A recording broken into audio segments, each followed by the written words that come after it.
queridos irmãos, justo. A Bíblia chega a dizer que ao culpado Deus não tem ele por inocente. E ao inocente não há ninguém que possa condenar ele na presença do Senhor. Porque Deus é quem o justifica. Então, irmãos, como eu dizia instantes atrás, nós já vamos chegar ali. Então vocês vejam que nesses últimos dias, falando em termos de cristianismo, não estou falando em termos mundial, em termos de humanidade, falamos em termos do cristianismo apenas. A maioria dos cristãos nesses últimos tempos, meus queridos irmãos, eles estão com a mente muito assim variada. Eles não estão conseguindo se concentrar exatamente no seu objetivo final, que é Jesus Cristo. Satanás tem colocado muitos obstáculos adiante dos olhos do cristão, nos ouvidos do cristão, no pensamento do cristão, que de tal maneira ele acaba sendo embotado pela sua própria consciência, ou seja, atraído pela sua própria concupiscência.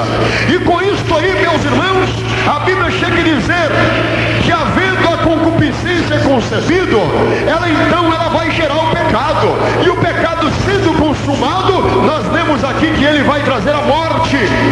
A Bíblia diz que o pagamento, o salário, a recompensa, o galardão do pecado é a morte. Mas graças a Deus, meus queridos irmãos, que o Senhor nosso Deus, ele tem dado a sua palavra nesses últimos tempos com um único objetivo: de tirar da maldição, de salvar os perdidos, de transformar as almas e granjear elas para o reino eterno de Deus.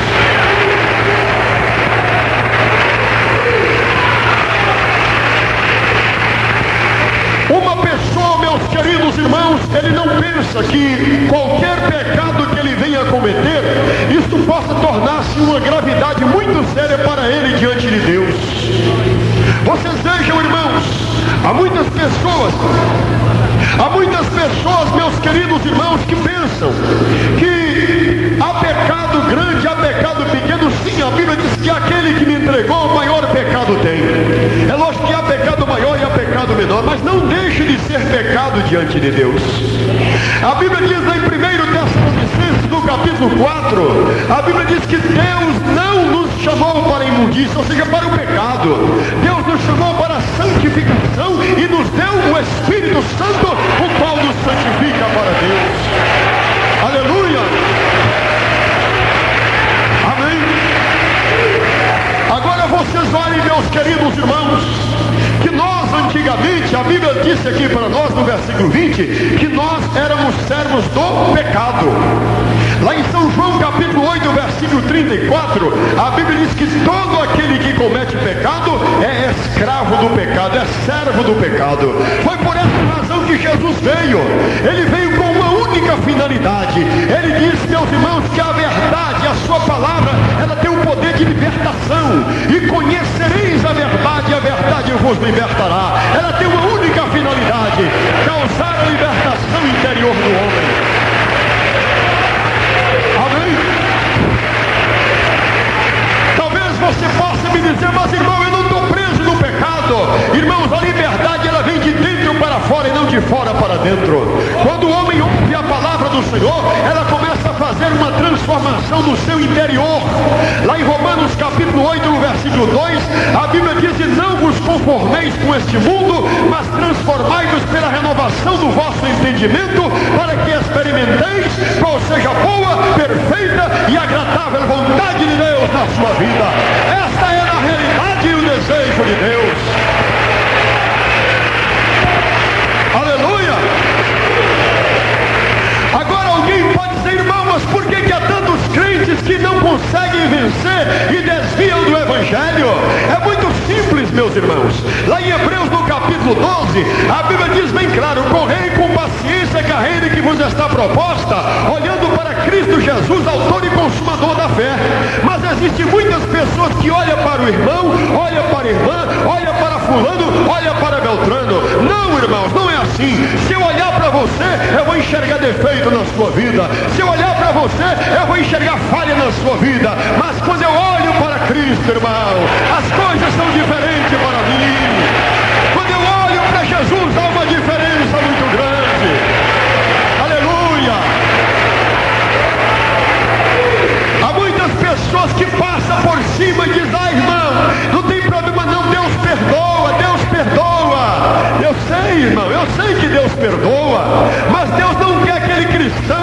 transmite, chegue diante dele e ajoelhe aqui: ah, Senhor, eu pequei contra ti, me perdoa, tem misericórdia de mim. Deus perdoa ele. Quando é amanhã, ele chega lá e pratica pior, aí volta com ele: ah, meu Deus, o Senhor sabe, eu peguei outra vez. Passado amanhã, ele vai lá e pega pior outra vez. Irmão, o que é isso? O arrependimento que a Bíblia nos transmite é aborrecimento ao pecado. O verdadeiro arrependimento, ele é demonstrado quando nós aborrecemos o pecado, aborrecemos a avareza, aborrecemos a concupiscência. Esse é o verdadeiro arrependimento.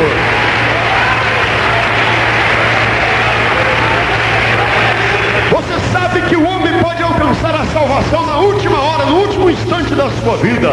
Mas eu não digo com isso que você deve esperar esse momento chegar. Porque você sabe que a morte, meus irmãos, ela não manda recado para você. Ela não vai mandar uma cartinha, um telegrama dizendo para você: olha, dia tal, assim, assim, tantas horas, tantos minutos, eu vou te buscar. Ela não vai mandar um fax para você dizendo a hora que ela virá te buscar. Você deve ter consciência pela palavra que diz: o salário do pecado é a morte, a recompensa de Deus é a vida eterna por Cristo Jesus. Isto quer dizer que Deus colocou diante de você uma decisão. Lá em Deuteronômio 30:19, Deus diz claramente: escolhe, pois, a vida, para que viva tu e a tua família depois de ti. É o conselho e a decisão do Senhor. Glória a Deus. Diante desta circunstância, vocês vejam bem, nós meditamos no Salmo 23 e falamos: a felicidade do homem que tem o Senhor como seu pastor. O título da leitura do Salmo 23, a felicidade de termos o Senhor como nosso pastor. Agora imaginem vocês quantas pessoas que não têm Ele como pastor.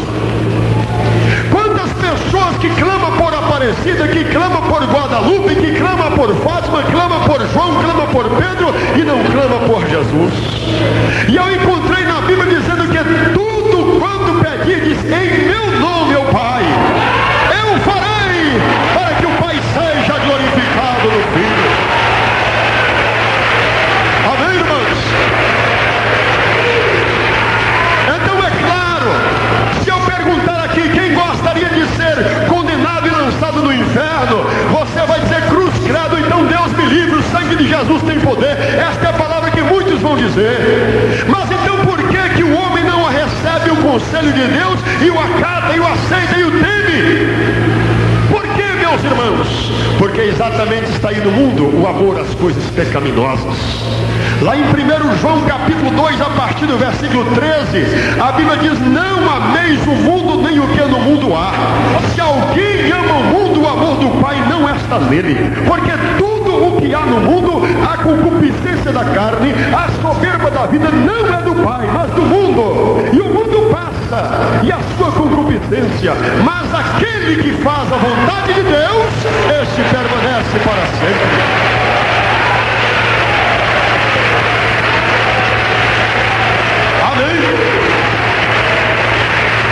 Agora você diz: irmão, eu não quero ser condenado no inferno, Deus me livre. Então aceita Jesus. Não, isso eu também não faço, não. A Bíblia diz: não pode servir a dois senhores. Você tem que tomar uma decisão. Você não pode servir ao diabo e querer servir a Jesus ao mesmo tempo. Ou serve um, ou então serve o outro. Você tem que tomar uma decisão, mais hoje, mais amanhã. Há muitas pessoas que disseram: não, irmão, hoje eu não estou preparado. Homem nenhum, irmão, em época nenhuma esteve preparado para Deus, a não ser Enoque e Elias, que alcançaram o testemunho. Os demais, todos eles tiveram que enfrentar cara a cara com a morte, diz a Bíblia. Porque a morte é uma ordem de Deus. A morte é o salário do pecado que existe na nossa carne. A carne do homem, ela é contaminada pelo pecado. Paulo chegou a dizer: com meu espírito eu sirvo a lei do meu Deus, mas na minha carne eu tenho um grande combate. O meu espírito combate com a minha carne para que um oponha o outro, para que a carne não venha fazer o que ela quer. É justamente a resistência interior. Quando o Espírito do Senhor está na vida do homem, ele vai caminhando pela rua da cidade, ele enxerga o pecado, ele desvia os seus olhos para cá, porque tem na sua vida a unção do Espírito de Deus.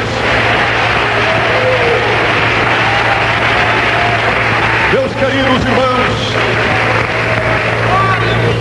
se Jesus viesse hoje, à meia-noite, como diz a Bíblia em São Mateus, né? Capítulo 25, né?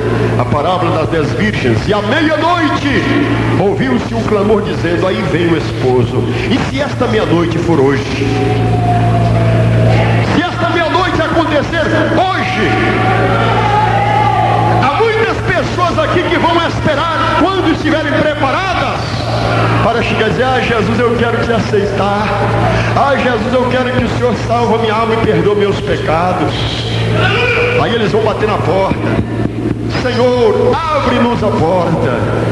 Simplesmente ele vai responder, olha, eu não conheço vocês. Pode apartar de mim que vocês praticaram a iniquidade. Iniquidade é pecado. Então vocês vejam que pecado, irmãos, é uma mancha tão terrível diante de Deus. Deus perdoa o pecador, desde que esse se humilhe e clame a Ele, e não volte a praticar novamente o pecado.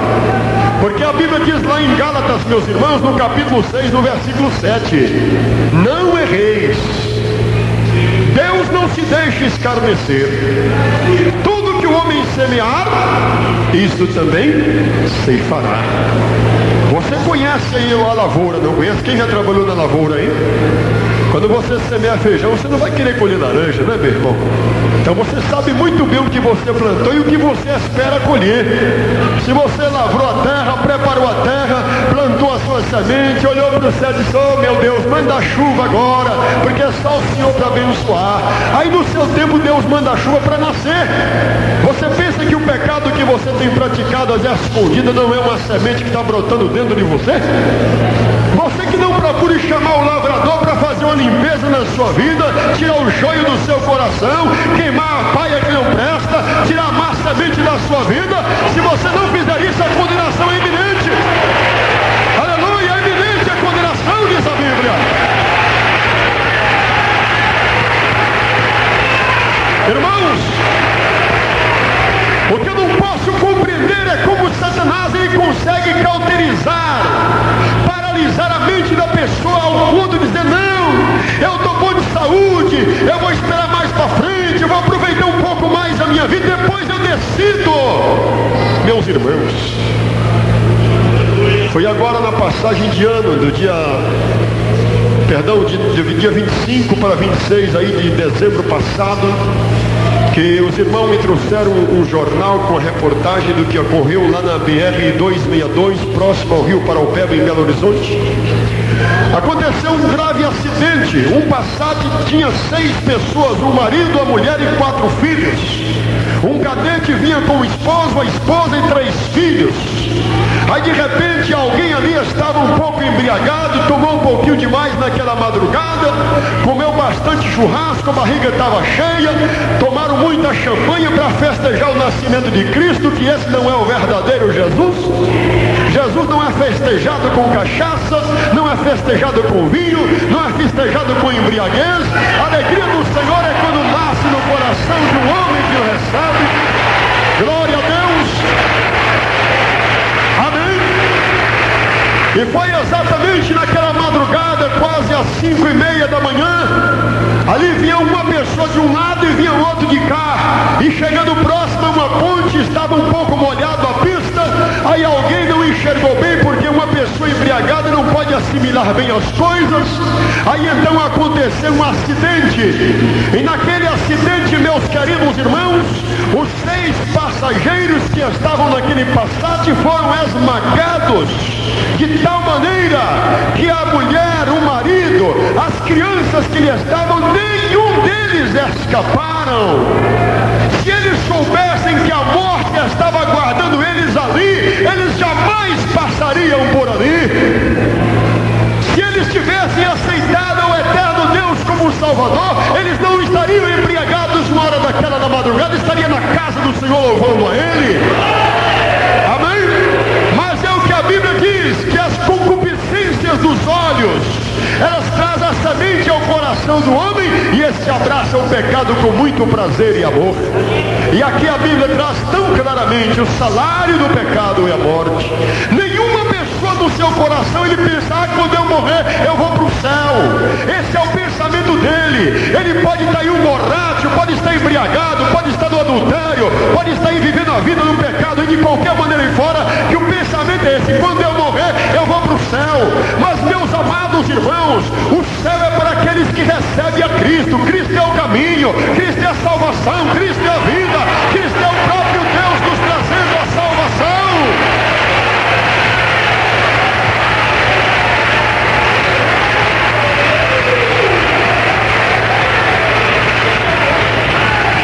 Hoje vocês vejam, irmãos, hoje eu digo para vocês, é bem verdade que há lugares que se convertem muitas almas, mas a porta da graça está fechando, irmão. Feliz é você, minha irmã, meu irmão, que tem encontrado a salvação. Não foi porque você quis, não foi porque Deus te enviou a Jesus, porque está escrito: nenhuma pessoa pode vir a mim se por meu Pai não for enviado. Se você chegou a Jesus Cristo, foi porque Deus te encontrou, foi porque Ele te enviou a salvação.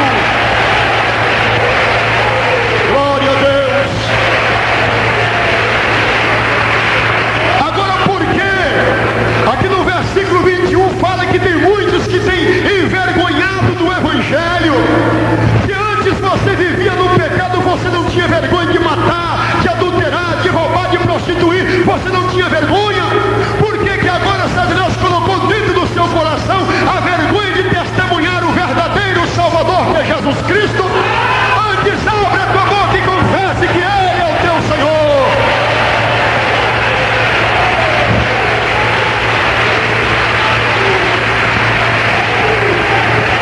Oh, irmãos, voltamos àquela pergunta: e se Ele viesse hoje à meia-noite?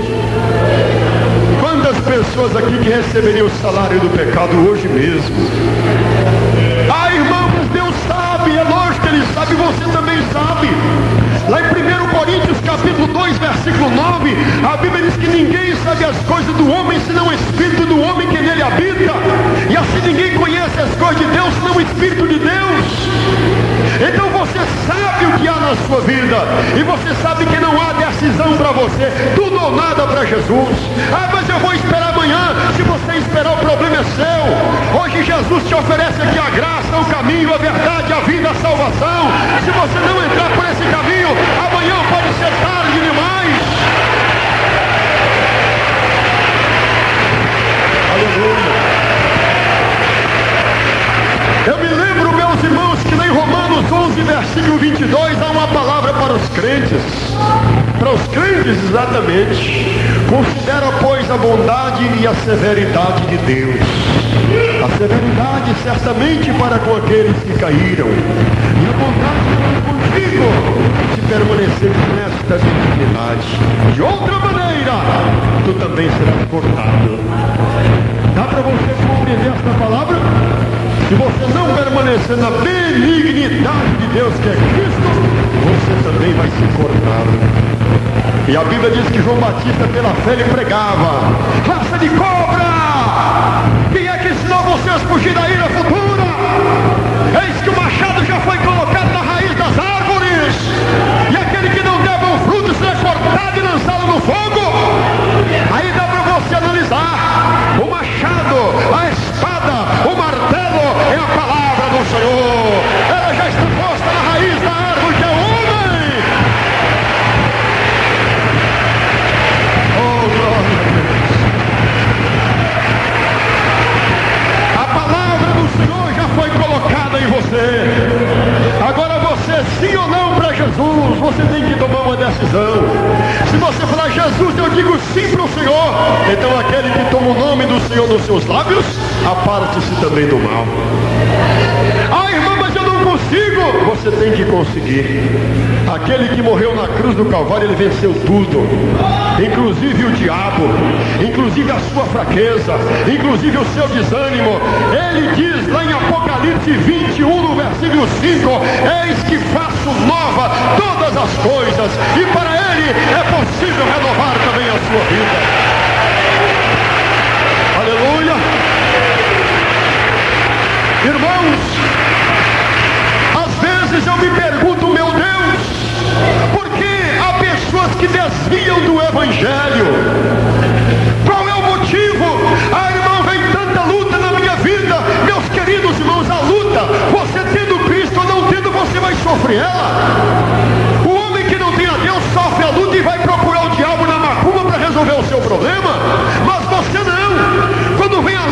sua vida que ninguém dá ligança para você, ninguém te ouve, ninguém te atende. É nas madrugadas que você chora e clama ao Senhor e Ele enxuga as suas lágrimas.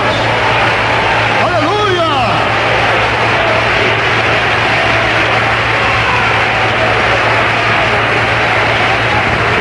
Olha, irmãos, eu confesso a vocês que eu ando muito preocupado, não comigo, mas por onde eu tenho passado a pregar o Evangelho, eu tenho notado que Deus tem dado palavra de advertência. Porque, meus irmãos, salvação não é um brinquedinho, aquelas bolinhas de gude que joga na mão de criança, né? Paque pra lá e paque pra cá, não. Salvação não é isso, não. Salvação não é você pegar um paletó e pendurar num cabide na sua casa, não. Salvação não é você enfiar um sapato no pé, engraxar e ficar bonitinho, não. Não é isso, não. Salvação, meus irmãos, ela tem que ser de uma maneira conforme a Bíblia ensina. Salvação significa ser uma pessoa abnegada, tem que abandonar, tem que negar a si próprio. Tem que deixar abandonar tudo que contraria a palavra do Senhor. Apesar de que nos nossos dias você sabe que existe um misto de igrejas.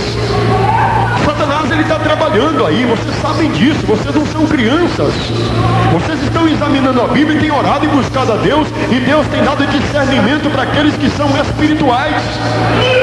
Satanás, ele está atuando nas doutrinas dos nossos dias, procurando ver se consegue enganar os escolhidos. Esta é a missão dele.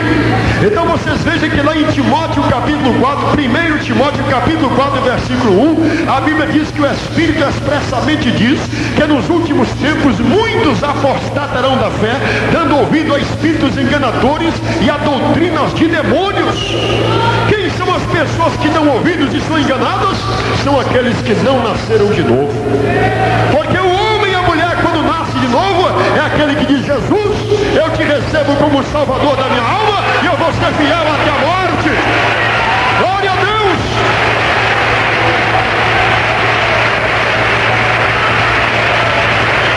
Amém? Talvez alguém está me ouvindo aqui agora pela Rádio Capital e pode dizer: mas irmão, em todas as igrejas existe pregador corrupto. É verdade, existe, mas problema deles, meus irmãos. Problema daquele que não quiser obedecer. Lá em Ezequiel capítulo 3, versículo 27, Deus falou para Ezequiel: filho do homem, quando eu colocar a minha palavra na sua boca, você dirá: assim diz o Senhor, quem ouvir deixe, quem deixar de ouvir deixe, porque casa rebelde são eles.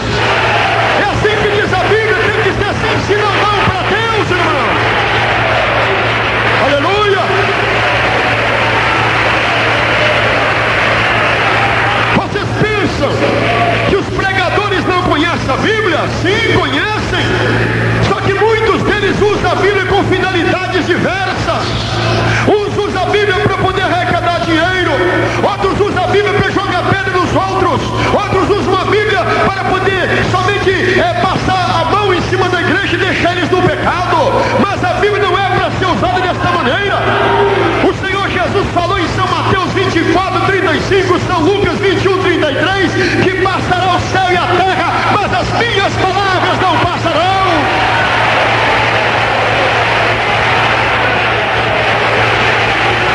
Amém?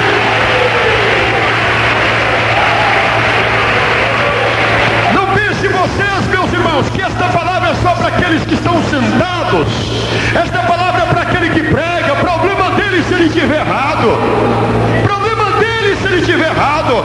A Bíblia chega a dizer: não quereis ser mestres, porque receberão mais duro juízo. Ai daqueles que dizem: assim diz o Senhor, sendo que Deus não falou.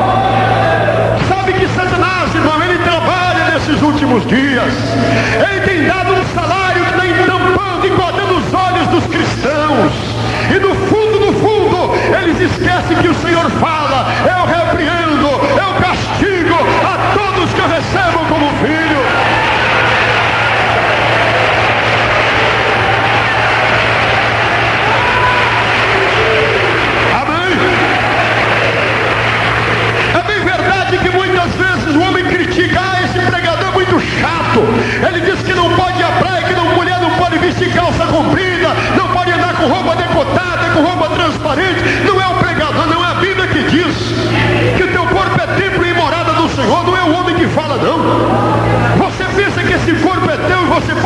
cigarro nele, tocar a bebida nele, adulterar com ele, fazer o que você quiser. Esse corpo não é teu. Se fosse teu, você podia crescer seu cabelo, podia fazer ele ficar branco ou preto, podia aumentar a sua estatura, mas você não tem domínio dele. Ele não é teu, diz a Bíblia. Amém? Este é o engano do homem. O homem pega o corpo dele e usa do jeito que quer. A mulher pega e faz a mesma coisa. Agora a novidade do Rio de Janeiro é a praia, que está aí as pessoas nuas. Perderam a vergonha na cara. Perderam, meus irmãos. E a verdade é que quando os crentes que vão lá para ver essas coisas, porque também não tem vergonha na cara, se tivesse não estava lá. Não estava, meus irmãos, não estava. Amém? Afinal de contas, a Bíblia é verdade ou é mentira? Ela está dizendo que o salário do pecado é a morte. Lá em Apocalipse 2:29, a Bíblia diz: quem tem ouvidos ouça o que o Espírito diz à igreja. Só que ouvir e escutar há uma diferença. Quantos crentes que chegam na igreja conversam o tempo todo, conversa o tempo todo. Esse aí não está ouvindo, está escutando um barulho na igreja de glória a Deus e palmas. Mas aquele que está ouvindo é aquele que está dando atenção à palavra. E a palavra é Jesus. Jesus é a palavra de Deus. Está dando atenção a ele, diz a Bíblia. Aleluia. Amém, meus irmãos. Irmãos, a palavra do Senhor te coloca hoje no caminho da decisão. Você deve escolher. Você quer o salário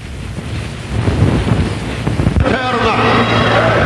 Eis que coloco diante de ti esta decisão, diz a Bíblia em Deuteronômio 30:19. Os céus e a terra tomo hoje por testemunho contra vós, que te tenho proposto a bênção e a maldição, a vida e a morte. O que você vai escolher? A morte, ela está do lado de Satanás, porque a força dela é o pecado. 1 Coríntios 15, a partir do versículo 50. Que a força da morte é o pecado, o arguilhão da morte é o pecado. Mas do outro lado está Jesus Cristo, aquele crucificado, aquele humilhado, aquele maltratado, aquele crucificado, aquele que foi coroado de espinho, aquele que não tinha nenhuma beleza, aquele que não tinha formosura. Do outro lado está ele na cruz. Ele diz: Pai, perdoa-os porque não sabem o que fazem. Está ele te oferecendo perdão. Oh, glória a Deus.